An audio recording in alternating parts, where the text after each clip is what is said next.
CIL 650 presents It's Your Money, an up-close and personal look at your finances. Here's your host, Fred Snyder. Up in the morning and out to school. Okay, you hear the music. So we're back to school because we're here to teach you what you need to know to make better financial decisions so that you can become financially independent sooner and stay financially independent longer. I'm going to jump right into it right now. I want to play a little thing for you that I took out of a magazine not too long ago, and it's very appropriate. It says, don't pay too much attention to the media.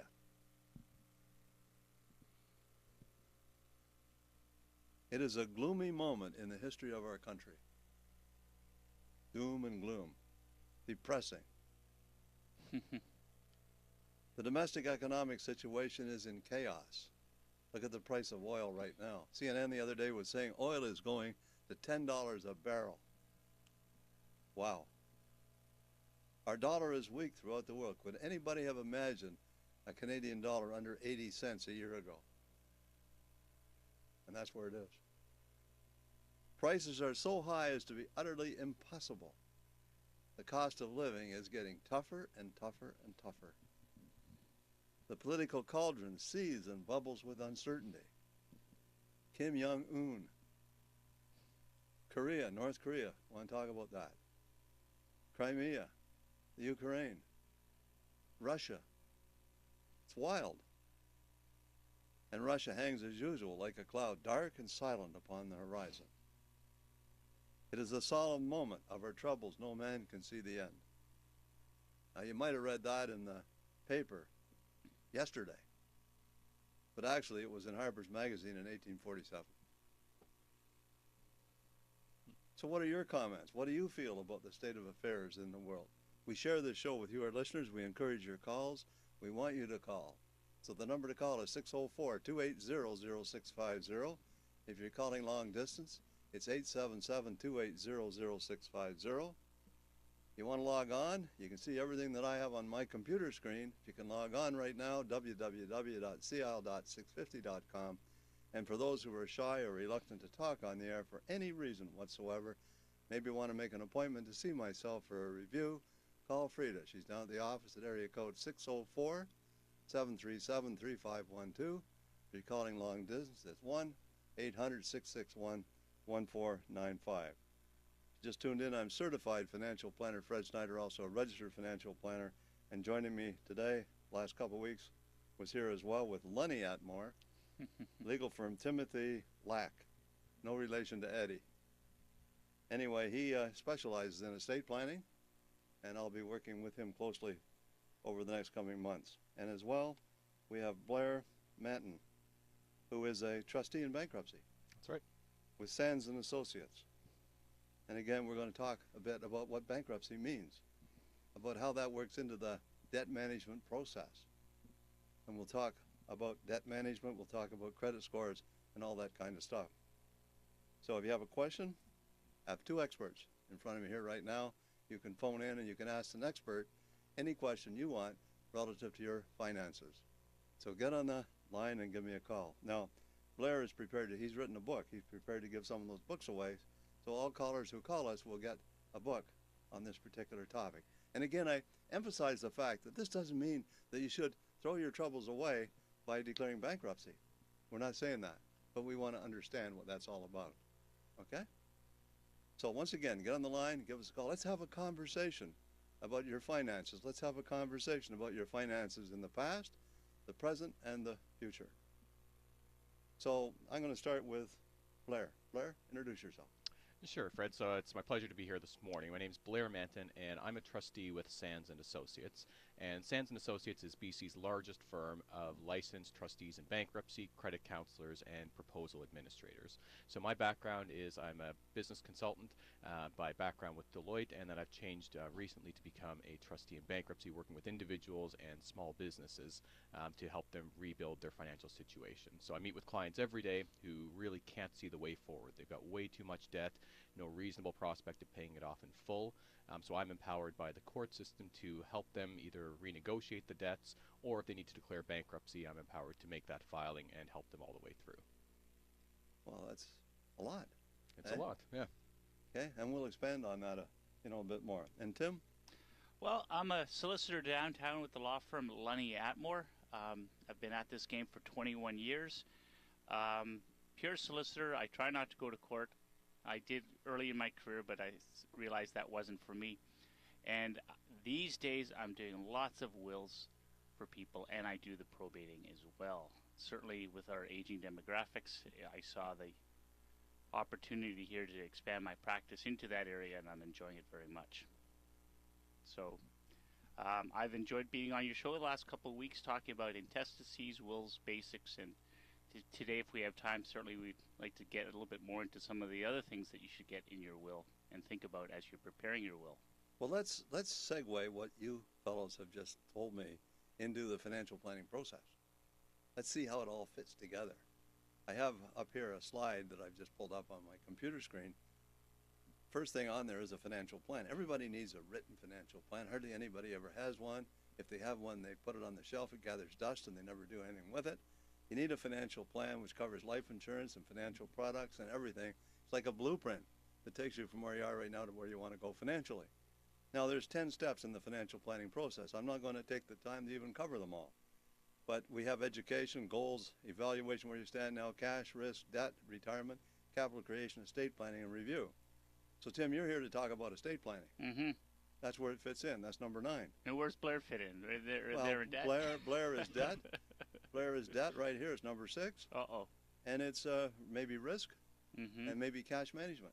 You know, I'd also say it's education, because the biggest thing is when people don't have enough money and too much debt, they don't know what to do. You got it, okay?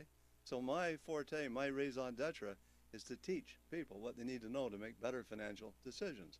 That's what we're talking about here, okay? So I have what I call my 10-step financial planning process. That's what it's all about. And again, this focuses on estate planning and really debt management, if we really tightly focus it, because there is some overlap between all those steps. But what's amazing, what is remarkable, is the number of people that come to see me, sit down in front of me and say, I want to do better financially. I say, tell me about your financial plan. And they say, what financial plan? I don't have one, okay? Hardly anybody that comes to see me has a written financial plan. So what I'm saying to you, if you make an appointment and come in to see me for a review, I will give you a complimentary written financial plan. No cost, no obligation whatsoever. Call this show and you get that. You get a second opinion on your investment portfolio in writing, and you'll also get a book. What's the title of your book? Now, the book's called When Life Bites You in the Wallet. Wow. Okay? That's a picture. I can visualize that. Teeth, a big wallet, you know. Yeah, and that's the cover of the book. Fantastic. Okay, that's a great icon. Just imagine Jaws with your wallet in his mouth. That'd be incredible. So what do you think about your financial situation? What questions do you have about your financial situation? Encourage you to call, get on the line, give us a phone call. So let's go to Tim. Now, Tim, what did you want to address today in terms of estate planning? Again, last 2 weeks you've said something really important. You can have a will, or you can have the one that the government writes for you. And that's where you die intestate. And that's where the Wills, Estates, and Succession Act will tell your estate how it's to be divided up. If you don't want that provincial statute to kick in and divide up your estate, then you've got to have a will. And your will gets to appoint the personal representative, it gets to appoint the guardian, and it gets to tell your estate how it's to be divided up. And I was hoping to dig into some of the other subjects today that we didn't get to last week. Perhaps insurance. I know that, Fred, you're a big advocate of having adequate insurance in one's life. And that comes under risk. Under risk, okay. Right there.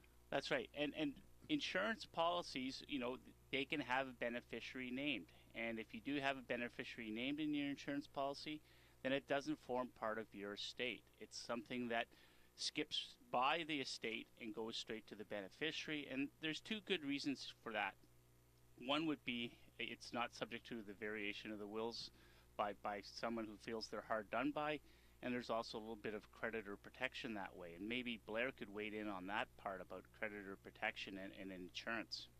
So definitely, Tim. So there's a complete different treatment depending on who the beneficiary is of an insurance policy, and it's the difference between if someone goes into bankruptcy and they've got an insurance policy with a bunch of cash value, they built it up, over years of their lives, and it's very significant. If the beneficiary is themselves or their estate or something like that, they lose that policy completely if they go into bankruptcy. Now that contrasts with if the beneficiary is either a parent, a grandparent, a spouse. Well, the beneficiary is protected. The beneficiary is protected and they don't lose it. So you really got to be careful about your beneficiaries. It's part of understanding your overall financial picture and your risk. Don't have yourself as the beneficiary unless you can't avoid it. That's right. That's right. So that's one of the reasons you would never make, or very rarely. I can't think of any reason why anybody would name their estate as a beneficiary. Yeah, you name somebody else. And people have a lot of misunderstandings about when they pass on of who might be responsible for their debts. The answer is nobody unless they've signed for it. Your family's not responsible, so it could be the difference between your family getting all of those proceeds if they're the beneficiary, or those proceeds coming into your estate, debts getting paid that wouldn't have to be paid otherwise, and your family getting a much reduced result from the life insurance. So it's a very big issue. And the proceeds of a life insurance policy are tax-free. That's correct. Yeah, it's funny you should mention that, Blair. Certainly I've had people come to me who've had family members die and say, who has to pay the credit card debt? And I said, well, not the deceased children, not the deceased's ex-wife. The debt is there, and it effectively goes with the deceased. Yeah. Unless, of course, someone else has signed for it, in which case, in the case I'm speaking about, that was not the case. And that's hugely important because, I even have people come in to see me and they say, well, we've just gotten married and one spouse had a ton of debt and we figured, well, since we both owe the money, we're both going to pay off this debt. And, it's very honorable and great if they can afford to do it. But what they're basing that on is thinking that they both owe the debt. And just because you marry somebody doesn't mean you marry their financial obligations or their debts. Just because somebody passes on, as you said exactly, Tim, unless someone has signed for those debts, the creditors cannot go beyond that person's estate to try to collect. And the value of the estate can go up or down significantly depending on how the life insurance proceeds are paid out. Right. But there's a list of executor duties on my screen, if you've logged on. And you can see that's a pretty heavy duty responsibility to be an executor. And people sometimes take it too lightly. There's liability if you don't do all the things you're supposed to do. That's right. And one of the big obligations of a personal representative is to find out what debts are out there of the estate. Certainly before a personal representative starts handing off the gifts, the cash, the assets, they have to ascertain the debts and account to those creditors. Okay, we have Alan from Vancouver on the line. Alan, welcome to the program, and thanks for calling. Good morning, Fred. Good morning, Alan. Let me just turn down my radio here. I'm just going to... Okay. I'm actually just on my way off to a very interesting all-day workshop on social media mastery. Wow. But my question today is in reference to both to wills and also to assets, in direct regard to my mother who owns her own condo in Florida. And I am a combination of a permanent resident in Canada and American citizen. And I'm just wondering, about that situation, having an asset in the United States and how that's going to affect my Canadian.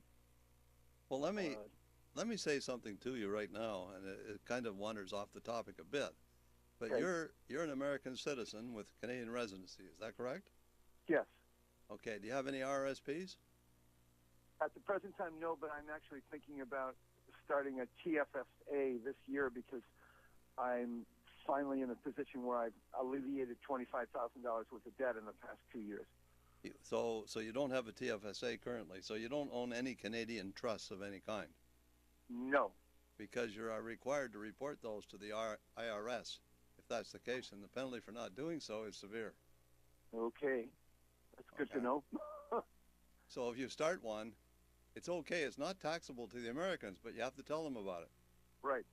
Oh, okay. That's good to know. Okay. I mean, there's a lot of people, and they're looking for people like that right now. Aha. They're on the hunt. Okay. Because governments like money. They not only like it, they need it. Right. Right. They're massive. They're so massively in debt, they need the dough. Okay. I mean, they even want you to pay your taxes in advance. Yes. And by the way, Fred, when are you going to be going out on your next fishing trip? When am I going on my next fishing trip? Yes. Well, I talked to a fellow by the name of Rob Jordan last week, who's taken over, I think, from the Edgewater Fortune.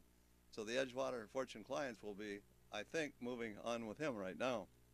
And that will be probably in August, might even be July. Oh, really? Yeah. Okay.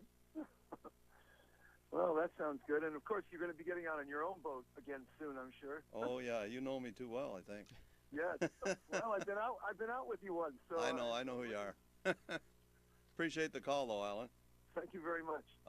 And anyway, I'll keep you posted. Thank you. Okay, Alan, thanks for the call. All right. So, bye. Anyway, Alan is entitled to one of your books. Yes. And we'll make sure that he gets that. And again, if you're out there and if you've called the show, you want to make arrangements for follow-up, you want to take the next step, call Frida. Frida's down at the office at area code 604-280. No, that's our number here, excuse me, 604-737-3512. So give Frida a call if you want to go to the next step. So get on the line and call us. We're talking about your money, more importantly about your money and how to keep it. So let's get back to the bankruptcy process. Just what is bankruptcy? Sure, Fred. What's So it mean? I'll start off by saying, at a headline level, bankruptcy is not as bad as you think it is.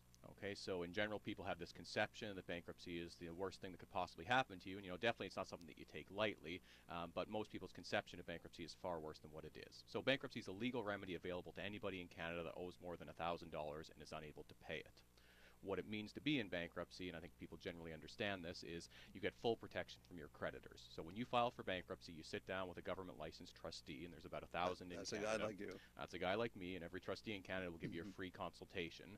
So it all starts with, a no obligation meeting. You sit down and someone's going to explain the law to you. They explain to you exactly what potentially you're signing on for in a bankruptcy. The benefit is at the end of a bankruptcy, you owe nobody anything. Okay, so all the debts get legally reduced to zero, and there's very few exceptions to that. The only really common one is with student loans. You have to wait a period of time after you graduate. You have to try to make money before you can go bankrupt. But the majority of your debts otherwise, even income taxes and GST, which people are very surprised about, can be dealt with in a bankruptcy. So can you keep any of your assets? That's one of the big misconceptions. People think you lose everything in bankruptcy. Just about everybody I meet with keeps everything that they have. So the government says, bankruptcy is meant to give somebody who's been honest but unfortunate a fresh start at life, and you can't have a fresh start at life if everything's taken away from you. So what the government says, they put out some certain exemptions. What about your house? Well, if you file for bankruptcy and you've got a house, you're allowed to keep at least a certain amount of equity. So in Vancouver, that amount is $12,000. So when someone comes in to see me, usually if they've got a house, it's mortgaged up to the hilt already. They've tried everything they could. They pulled all the equity out over time. So when we do an analysis, most people I see don't have a whole lot of equity in their house, and $12,000 is enough that they would keep their house. So very clearly, if someone files for bankruptcy, if they can keep paying their mortgage and they don't have hundreds of thousands of dollars of equity in the house, they can keep that house. What about an alternative to bankruptcy, a settlement, or something we talked about before we started on the air? Yeah, so definitely one of the more popular things that's happening, and in some months we'll file more what's called a consumer proposal than bankruptcy. So it's actually a majority of people are opting for this result.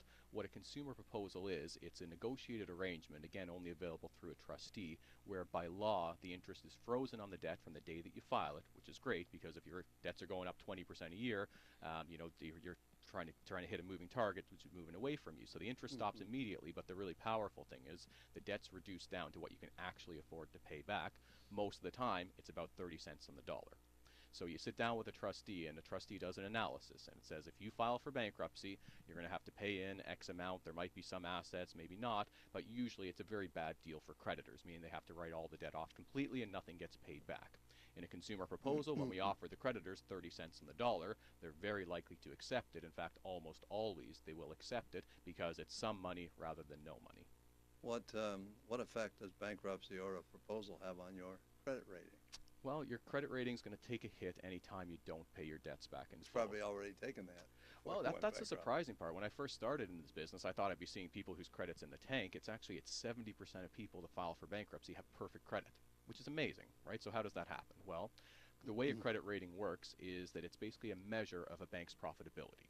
Okay, that's how it was originally designed, is for them to segment their best customers. So how does a bank make money is by you paying interest every single month. So I'll see somebody with $80,000 of debt, perfect credit, they'll never pay this off. They're making $2,000 a month, but their credit's perfect because they've moved money around to make minimum payments all the time.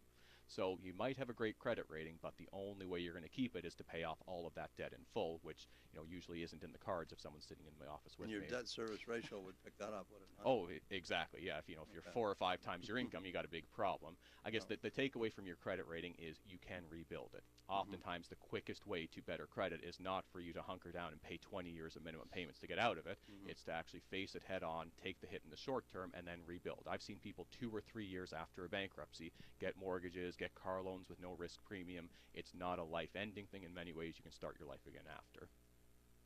So what advice would you give somebody who's over their head in debt? The biggest thing people tell me when they come into my office is they wish they had come sooner. So, whether it's well-meaning friends or family or the media, they have all these ideas about what they're potentially walking into. They think somebody's going to make them feel judged. I'm going to take the clothes off their back, their firstborn, all these things. None of it's true. And as soon as they get the facts, they leave my office. Some of them say they're walking on air because now they see there's a way forward. They can get out of debt, they can move forward. So, if you're really struggling and you're flailing about, just make the call, sit down with a trustee. Any trustee in Canada is very qualified to help you figure out your options. So how does your job tie into the financial planning process? I wish people, what would you say? You know what? I wish people saw bankruptcy or debt management as pretty well an integral part of them getting their house in order so that they can have a financial plan. To me, it's step 0. If step 1 is you're going to figure out how you're going to move forward and get your retirement plan and educate yourself on all of the alternatives, you really have to have step 0, which is get your house in order first. If you've got a bunch of debt hanging around your neck here, it's going to be very difficult for you to plan for retirement. A lot of people I meet with, they really want to have a great credit rating to eventually get into the real estate market. If they're saving that down payment and they've got a ton of debt, I'm sorry, but that savings is at risk because if the creditors sue them, they're going to get that money. So to me, it's before you can even start thinking about having a financially successful future, you got to deal with the debt that's around your neck. What about putting your money into segregated mutual funds before declaring bankruptcy? Well, you got to be a bit careful. Now, bankruptcy is very much aimed at the person that's honest but unfortunate. So that's the exact word in the law, and if someone's been honest but unfortunate, they're not meant to get a hard time through bankruptcy. So if you're being honest the whole time along and you're putting money into segregated funds or RRSPs, you've got no risk. If someone files for bankruptcy, the only thing that's at risk in terms of their retirement assets is anything they've contributed in the last 12 months. So you can't have, a ton of cash that you didn't pay your debts with, put it into your RRSPs and then declare bankruptcy the next day. Obviously that doesn't sound right. It's not right by law. You wouldn't be able to do that. But if you've progressively contributed over time, those funds wouldn't be at risk. Okay, let's talk to Mavis from Vancouver. Mavis, welcome to the program. Yes, good morning. Good morning, Mavis. Can one have a clause in the will that the executor can make a donation to a charity if he sees fit so that the estate will pay less tax? That's a question for Tim. Lots of people put clauses in their wills to provide for charitable donations. It could be a percentage, a set amount. It can, and did you ask if the executor could make that decision as to which charity? Yes. No, I mean, if he sees fit that if there's money or to give charity so that he pay less tax on his estate. Well, what happens when you die, you're deemed to have disposed of everything on the day of your death. So the taxes that you pay or your estate will pay is based on you selling all your assets, whether it's your principal residence, whether it might be a revenue property, whether it might be a recreational property. But the donation to a charity after that, Fred, you're going to have to help me on this one. Whether or not Sure. At the moment of death, you're deemed to have sold everything you own at fair market value. The government says, let's pretend that you sold. You didn't sell anything, but the government says, let's pretend that you sold everything. Had you done that, this is the amount of tax that you'd have to pay. Send us the money anyway. That's the essence of it. Yeah. And people provide for that generally with a joint last-to-die insurance policy. So both spouses have to be gone. Then the money is paid out, and it goes to the children or whatever. They use that money to pay the tax. And the death benefit itself is tax-free. And generally speaking, that should be term insurance to 100, joint last to die. That would be the policy. That's the essence of it. Now, if it's a segregated mutual fund, you name a beneficiary, it bypasses the estate and goes straight to but it still gets sold. That's right. And in fact, we were talking about insurance earlier in the show. You could actually name a charity as a beneficiary under an insurance policy. And it's completely tax-free. Yeah, that's right, because that skips right by away from your probate. So the essence of it is that these are all tools that we financial advisors use in the financial planning process. Generally speaking, to avoid conflict at death between various beneficiaries, to avoid the government grabbing it all in taxes because, fairly enough, they need the money. They're desperate. Okay? So if you don't deal with it properly, it's the next best thing to being able to take it with you. You can't quite take it with you, but it's the next best thing. You can control your assets from the grave. And remember also, when you name beneficiaries, you can name those beneficiaries so that they're revocable. You can change them. You still have control while you're alive. Or you can set up a trust. You can set up an inter vivos trust or an alter ego trust. Okay, there's various tools that can be used, and there's so much that we could stand here all day talking about this. It's a big, broad topic. We're trying to hit the high points. But what you need to do is take control of your circumstances, and the way you do that is to make an appointment. Come in and see me, sit down with me, we'll review your situation and make appropriate recommendations, which are tailor-made to your circumstances. In a general sense, we have to talk generally here on this show. We can't be as specific as we'd like to be because every situation is slightly different. And what is the amount of trust of money that is viable to make a trust of money? How much money can you put into a trust? No, if you want to make a trust, right, you have to have a set amount of money. So what is it viable? 300,000? Because if it's 100,000, it's not worthwhile to make a trust, isn't it? It costs money to make a trust and to run it. Well, so how much does a trust cost? Is that your question? No. Right. What I want to know is that what amount of money one have to have in order to make a trust. I don't think there's a low. There might be a lower limit, maybe 100,000. Yeah. But the top amount could be anything. But to make it worthwhile, because it costs money to run a trust.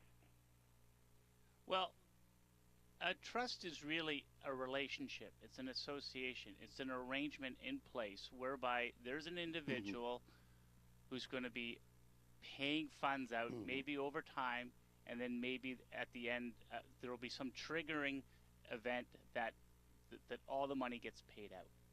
A lot of people have trusts set up within their wills for children that might be minors, or where they don't want the child to get the money at the age of majority here in BC, which is 19.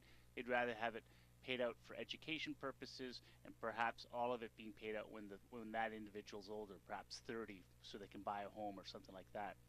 So Mavis, your question about is there a threshold? Yeah. I would say no. I would say it's what is the purpose behind the trust? Why are you wanting this money paid over time rather than making it an outright gift through the will or what have you? Now, one of my clients, Tim, we talked about I think last week, had a quote from a lawyer to set up a trust, and the quote was $20,000. That was about $1 million involved. Quote was $20,000. You and I both know that Mr. Dolan, you know Mr. Dolan well. I know he charged about $2,000. Yeah. So I think you need to shop on that particular area. So if the trust makes sense in the first place, I would say, as a rule of thumb, maybe $100,000 minimum. And I don't think the amount would change the fee, would it? No, it shouldn't. Paperwork would be roughly the same. That's right. Whether it's $1 million or whether it's $100,000, it should cost you maybe $2,000 to $4,000 depending on the lawyer that does it. I think that's a fair. Okay. So that pretty much covers it. So Mavis, I hope that answers your questions. This trust that I want to make is to safeguard this person the amount of money that if he or she inherited it, that's the reason why. Well, again, I build trusts in the wills that I prepare for my clients, and there's no threshold amount, but there is time and effort involved on the part of the personal representative to administer those trusts. I mean, again, it's the arrangement in place, or that you want to put in place, that creates the effort and the time and perhaps the expense. It's not the amount in the trust. Mavis, I hope that answered your question. We have to move along. Enjoy the rest of the weekend. I really appreciate your call. You take care. Okay, if you just tuned in, I'm Certified Financial Planner Fred Schneider. We're talking about estate planning. We're talking about bankruptcy and trusteeship and all those issues. They're really the estate planning section of a written financial plan. When we come back, we'll continue the discussion. Don't go away. Fred Schneider. I want people to call the show that are genuinely interested in increasing their financial IQ so that they can become financially independent sooner and stay financially independent longer. Fred Schneider. You don't have a blueprint. Imagine trying to build a house without a blueprint. And how about having a blueprint for your life? What are your lifestyle goals? You need to think about your family life. What are your goals about your family life? What are your lifestyle goals when it comes to health? What are your lifestyle goals when it comes to finances, mental and spiritual? You have to set goals in all those areas, not just finances. Fred Schneider. Often we fail because we put too much emphasis on one area and ignore everything else. We work our butts off and we ruin our health. So life is all about balance. So you need a life plan. Fred Schneider. Napoleon Hill says this, wrote the book Think and Grow Rich. Anything that you can vividly imagine, ardently desire, and enthusiastically act upon will inevitably come to pass. Fred Schneider. My goal, my mission is to help people enhance their financial IQs by teaching them what they need to know to make better financial decisions. Fred Schneider, Saturday mornings at 8 and Sunday mornings at 10 on Smooth and Easy, CIL 650. This is CISL Vancouver, Smooth and Easy, CIL 650. This is It's Your Money on CIL 650. Here once again is Fred Schneider. We're back. Mind you once again, ladies and gentlemen, and listeners out there, we are live. The show is live, and the show takes place every Saturday between 8 and 9 p.m., and there'll be another replay tomorrow morning from 10 to 11. So tune in on that one, too. So we're here to teach you what you need to know to make better financial decisions. We just talked at length with Mavis about trusts and what trust costs and all those particular issues. And I don't think it's overly expensive to have a trust. People put money into a trust. What's the fundamental reason why anybody would set up a trust? A living trust. The number one reason is to take care of the beneficiaries over time, I would say. I say that's probably the best way to describe it. So what about taxes? Certainly, if you had asked that question of me 25 years ago, Fred, I would have given you a different answer. Mm-hmm. The federal government, in their infinite wisdom, has looked at the way people are using trust to avoid paying taxes, and a lot of those benefits were stripped out of our tax legislation about 10 to 15 years ago now. Alan McKegan, 1981. There you go. Big changes. Yes. I think I was still in high school back then. I had just passed my chartered financial planning thing, and almost everything that I learned in that course was obsolete after McKegan did that budget. Yeah, so unbelievable. It's people think trusts are for the super wealthy and a tax planning tool. What I'm seeing, trusts within wills are where they're trying to make sure that the kids don't burn through the money too fast. Well, I had a client, I talked to you about it in this particular case, who wanted to give grandchildren $120,000 each out of an account that she had with me that had a $200,000 capital gain attached to it. So if she were to gift that money directly to those grandchildren, that would be a disposition, which would mean there'd be income tax that had to be paid. You could avoid that tax by setting up a trust, because you roll those assets into the trust, and then the money goes into the trust tax-free, and she can name the kids beneficiaries. If she switched the funds to a segregated fund, she'd have costs involved. So the best option for her would be to set up a trust. But the lawyer that talked to her about setting up the trust wanted $20,000. Unbelievable. We're not all that bad, Fred. Yeah, I wasn't pointing a finger. Tell me, we were talking about the difference between an alter ego and an inter vivos trust. You want to explain to me what the difference is? Well, I'm going to explain what an alter ego trust Okay. is. The inter vivos trust is a trust that's created while you're living or alive. Mm-hmm. An alter ego trust is where it would be like Tim Lack, the individual, says, I'm going to create a trust for Tim Lack, and I'm going to be the only person who can control it, the only person who gets the income while it's in existence, the only person who can carve into the capital while it's in existence, and then when I die, the capital can go elsewhere. But I'm the controlling person. The concern about the alter ego trust is you're moving assets from Tim Lack individual into the Tim Lack alter ego Hence trust. the term alter ego. Yes, so that like there's two of me running around. So I hope we haven't confused people too much. Yeah, yeah. Anyway, the bottom line is we're talking about the financial planning process, and again, I emphasize the fact that the information we're giving out is general in nature. It's not designed to be specific. If you want specific advice, you need to talk to your trusted financial advisor. Hopefully that's myself. But if you want to make contact with myself, you can do so by way of Frida. Frida's down at the office right now taking your calls. If you want to give her a call, you can reach her at 604-737-3512. If you're calling long distance, it's 800-661-1495. I'm going to be in Nanaimo next week, so if you're over on the island, you need to see me. I'll be at the Coast Bastion Hotel for a couple of days. So give Frida a call and make arrangements, and you can see me there too as well. So maybe you're an existing client, maybe you're a potential client, whatever it is, give Frida a call, make the arrangements. We want to talk to you about your money, more importantly about your money and how to keep it. And people don't do a very good job of that. They really don't. They fail financially because they don't have a financial plan. They spend more than they earn. They just think somehow it's going to be okay tomorrow, and they react to circumstances rather than being proactive. So I'm going to say, and you can support me on this if you like, but the bottom line is, I think the reason people get into trouble financially is they spend more than they earn.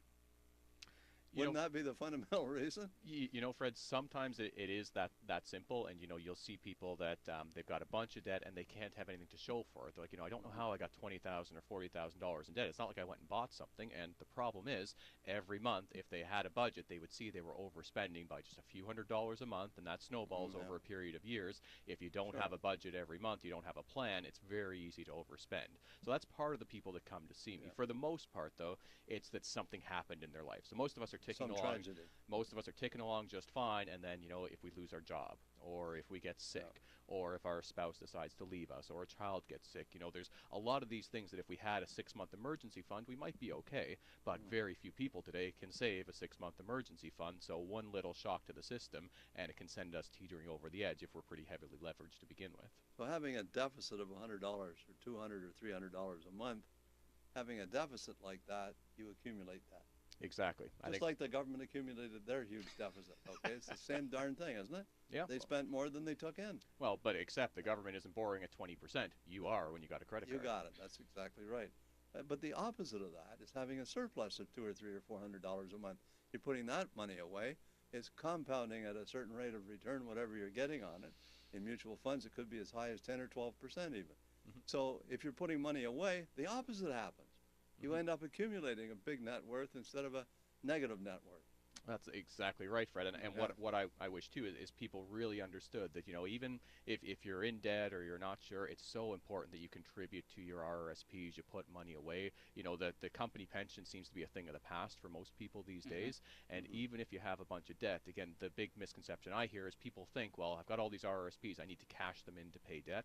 That's absolutely one of the worst decisions you could make. That's murder. You have to know all the facts. If you still want to make the decision when you know the facts, that's up to you. But if you think you have to do this, you are completely wrong. There's nothing that could ever force you to cash in your RRSPs to pay debt. You need to keep those for when you retire. And often, if not most of the time, or maybe even all of the time, if you have to go bankrupt, you really keep your RSPs. Exactly. So what breaks my heart is I'll see somebody and they say, well, a year ago I cashed in $40,000 or $50,000 of RSPs. I dealt with the current debt, and then now I've got the debt rung up again because I didn't change my behavior. Sure. And gee, if they had kept those RSPs and saw me sooner, we could have been finished, either a bankruptcy or a proposal. They'd be the $40,000 or $50,000 better off, and they would have learned the lesson sooner. Yeah. And I think the thing to keep in mind, getting back to estate planning, is the fact that what you're really, ideally, what you'd like to do is have some money when you pass away, but not have it in your estate. If you can avoid having an estate, you avoid the issue of the Wills Variation Act. Yes. You avoid probate. Although that act has changed its name. It's now in the new Wills, Estates, and Succession Act. Okay. But it's the principles concept. are the same. That spouses and children can. So if I have 3 kids and one of them is a kind of a little SOB or something, and I want to disinherit him. Can you say that on the radio? I think so. I didn't spell it out. I just gave the acronym. But the bottom line is, it's hard to do. You have to treat your children fairly. That's the bottom line. Okay. The courts say you have a moral obligation to your children and your spouse. And think about when people are making their wills. Quite often they're elderly. Quite often they're making decisions later in life when maybe their faculties aren't 100% all there. And maybe they're favoring a child that visits them more frequently than the child who lives out of town.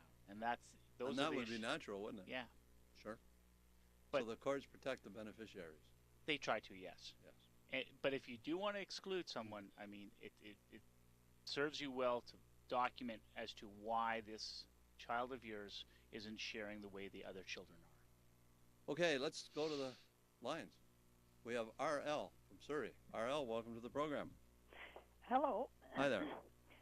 My question is, I have a will, and I have left a part of my money to relatives and a part of it to charity.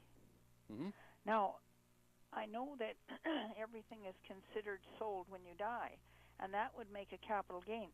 But will that money that's donated to charity reduce that taxable income or not? Yes. What happens is any money donated to a charity is tax-free. Oh, I know yes. On the portion that goes to charity, it's tax-free. But do you get does the taxable donation money reduce your taxes, or? Yeah, it's a 100% tax deduction. In the year of death, and I think the preceding year as well. That's right. It's they call it the terminal year. That's the year you die, and if there's leftover room, you can use it in the 1 year preceding death as well. So. And that would apply to RSPs too, all right? If it goes to charity. Yes. Yeah. Yes. So, it's a good idea, but I'm always counseling clients to make sure they take care of any surviving spouse ahead of everyone else. Yeah, I don't have a surviving spouse, and I have no children. So, and I have a niece and a nephew who are in my will, but other than that. But whatever you do, RL, don't try to do any of the things that we're talking here on the air all by yourself. Consult your trusted advisor first. Well, as I said, I had a lawyer draw it up, but. Well, if the lawyer is good with finances, that would be good. But lawyers aren't necessarily good with money. That's what I'm wondering. That's what I'm wondering. Yeah, I'm listening to Blair here. No disrespect intended. Blair, I hope I don't have to make an appointment with you after today. Just free consultation. Yeah. I'm hoping I'm meeting with lawyers. Lawyers Blair. generally aren't financial advisors, though. So that's the point that I'm trying to make.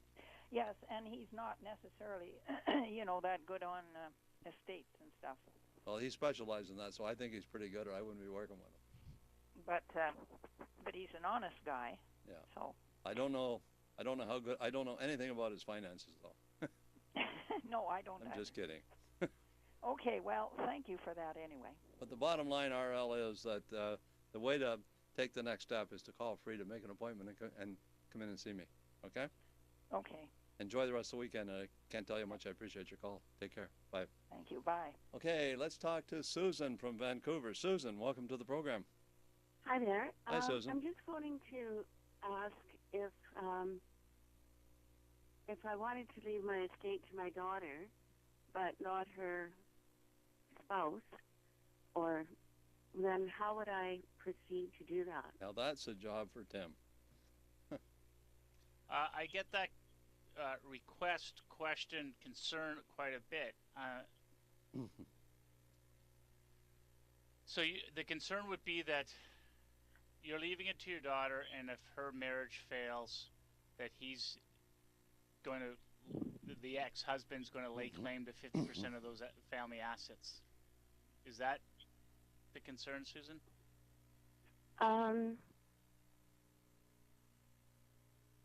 Certainly, No, when you're leaving, I didn't think of that as part of the concern. I just thought I'd like, or if I suppose I'd have to cover it if my daughter and I were in an accident or something together, then I'd have to cover who would benefit from my estate in that case. most people provide for their grandchildren if Yeah, I don't have any grandchildren. yeah. Is that likely to happen down the road though? No.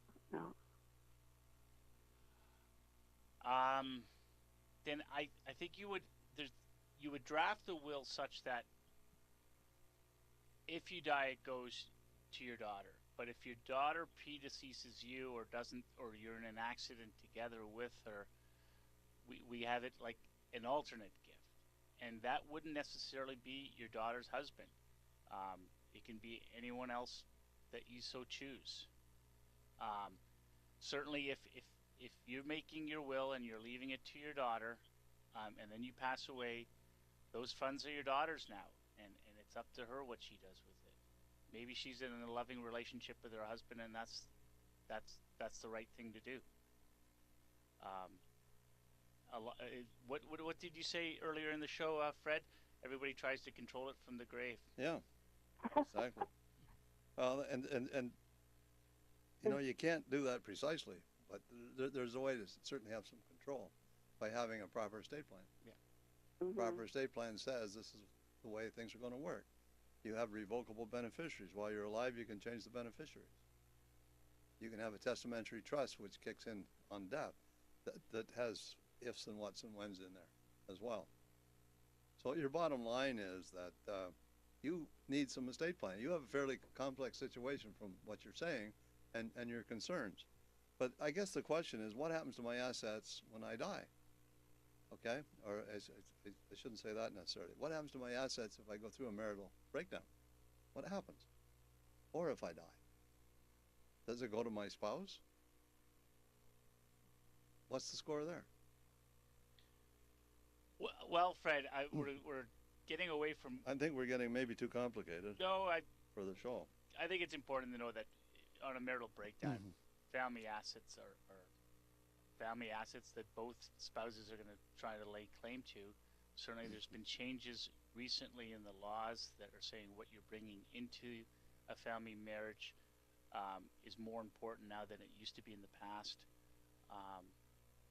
But maybe we'll have to do another show on...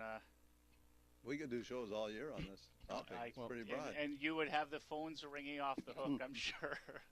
You know, one point I would raise is, yeah, we've seen the laws change in the last couple of years, the new Family Relations Act, and one big thing that I've seen hit the individuals that come to see me is it's not just sharing of assets now, it's sharing of debts, okay? And it's not just if you're married, it's if you've been in a marriage-like relationship for 2 years. So essentially, if you've lived with somebody for 2 years and, you know, one of the parties in the relationship has incurred a bunch of debt and you split up, potentially the person who has the debt could say to the other person, you know, this was incurred during this marriage-like relationship, therefore you owe me half of this debt, and could make a claim against them. I haven't seen much of this happen because the law has, you know, just recently changed, but it's important to know, you know, if that person who has the debt, if they owe, you know, RBC, CIBC, and so on and so forth, those creditors can't go to the other person and say you owe the debt. There's no direct relationship there, but between those two spouses or ex-spouses, there could be a claim for half of the debt. So it speaks to, if you're living with somebody, a marriage-like relationship, you have to be open about your finances. You potentially have some liabilities you may not even know are there if you're not being open between both parties. Okay, so you just tuned in, I'm certified financial planner Fred Snyder. We're talking about estate planning and we're talking about bankruptcy. They kind of fit together. I'm surprised how well they do fit together when you start putting it all together and having a chat about it. But it falls into the second last step in the financial planning process, which is estate planning. And bankruptcy itself can be part of estate planning. Okay?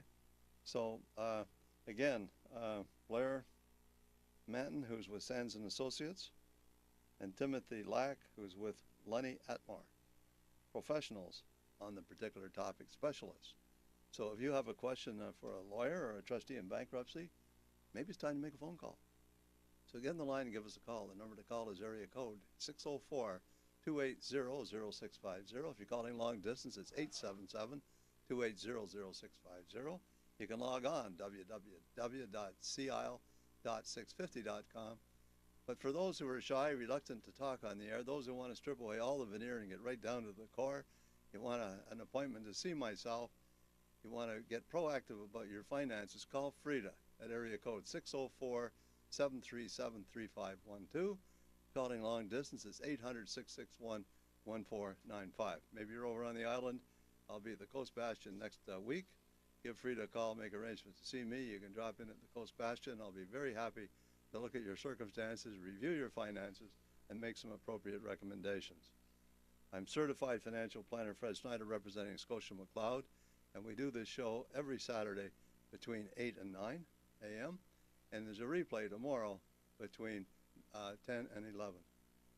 So you can listen to a previous show. I don't know, maybe they're going to replay this one tomorrow. It might not be a bad idea for those who have missed it. A lot of people tell me tomorrow they're at church. They wish we did it at a different time.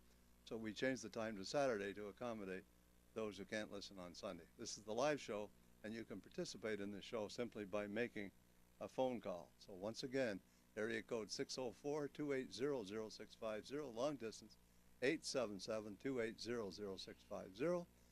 Frida down at the office, area code 604-737-3512, long distance 800-661-1495. So again, we're giving your fabulous book away. Don't let bankruptcy bite your wallet. Is that when life bites you in the wallet? When life bites you in the wallet, okay. So it's getting your finances under control. And I co-authored it with a lady by the name of Dr. Leanne Davies, and her background is in aging, economics, and well-being. So it's really focused on, as you advance in your life, here are the potential pitfalls you could run into, and a lot of things that people don't know but need to know. Things much like of what we're talking about today, right? Much of what we're talking about. Also things like co-signing debts, you know, about really understanding what you owe and what you don't. So it's a lot of stuff people don't tell you. I think the book has some value, and we'll give it to everybody that phones in today. I think we're at 4 so far, by my count. Yeah. So not it's going to a bestseller list. Yeah. It's on the charts, I hope, soon. We'll see. I think that people should always really do a lot of reading. There's my lineup of books, and I think Blair, I'm going to add your book to that. It's great, thank you.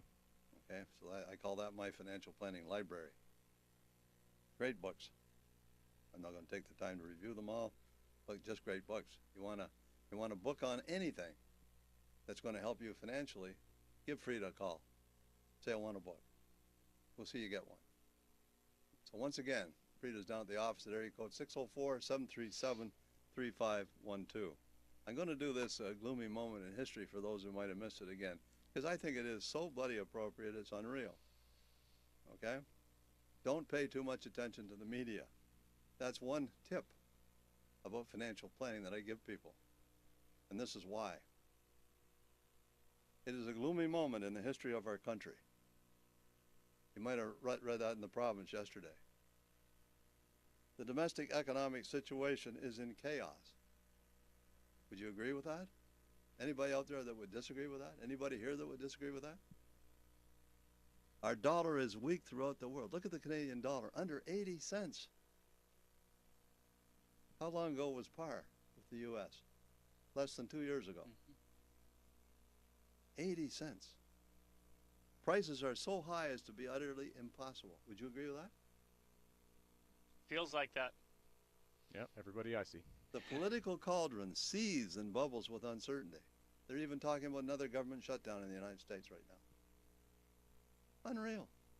Look at the massive debt. What is it, 17 trillion right now? Unbelievable.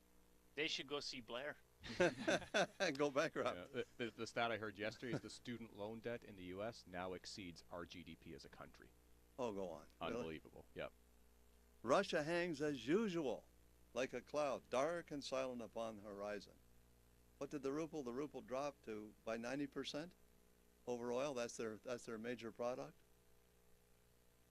We're having trouble here in Canada because of the oil situation too. 30% of our economy is oil. Scary. It's a solemn moment of our troubles. No man can see the end. They're telling me that ISIS right now are working on what they call Armageddon, the end of days. That's what they want to bring about. That's their objective. Pretty scary. And then you look at the situation where half the world, over 3 billion people live on less than $1 a day. Pretty scary stuff.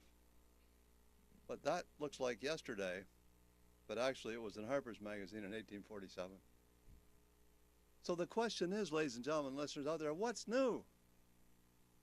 Not much, okay? So once again, I emphasize the fact we're talking about your money, more importantly about your money and how to keep it. So we have to start winding up here. We're getting near the end of days, end of time. It runs out. So again, Tim, how would you sum up what you do and the need for estate planning? Sorry, Fred, I'm thinking when people come to see me, they want to provide for their beneficiaries. They want to provide their beneficiaries in a way so that the kids have it, they don't lose it too fast, and they get to enjoy it. And perhaps at the same time, they're trying to avoid paying too much tax when they die. So pay less tax when you die. Make sure your assets end up in the hands of the people you love. So estate planning is kind of like a good way, let's change the name and call it your legacy. Yes. It's what you leave behind. It's kind of how you can kind of control your money from the grave. Yes. Okay, the essence of that. So you can pass on your assets to your beneficiaries without confusion, guilt, fighting, and all the other things that happen, and I've seen it all. Oh, that'll happen anyway. Yeah. And avoiding taxes legally, wherever possible. And how would you size up, Blair, bankruptcy?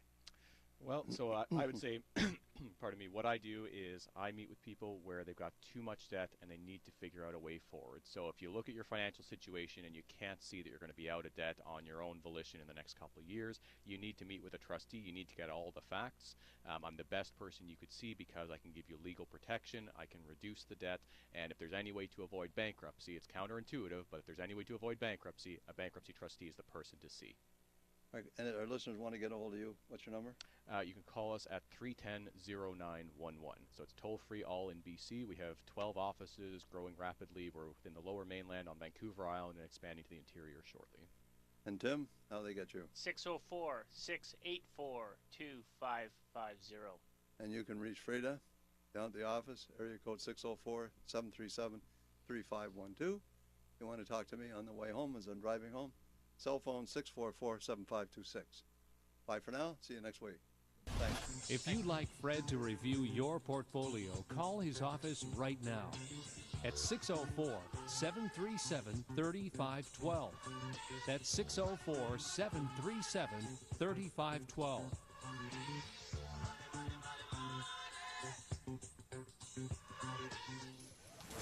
Fred Snyder. I want people to call the show that are genuinely interested in increasing their financial IQ so that they can become financially independent sooner and stay financially independent longer.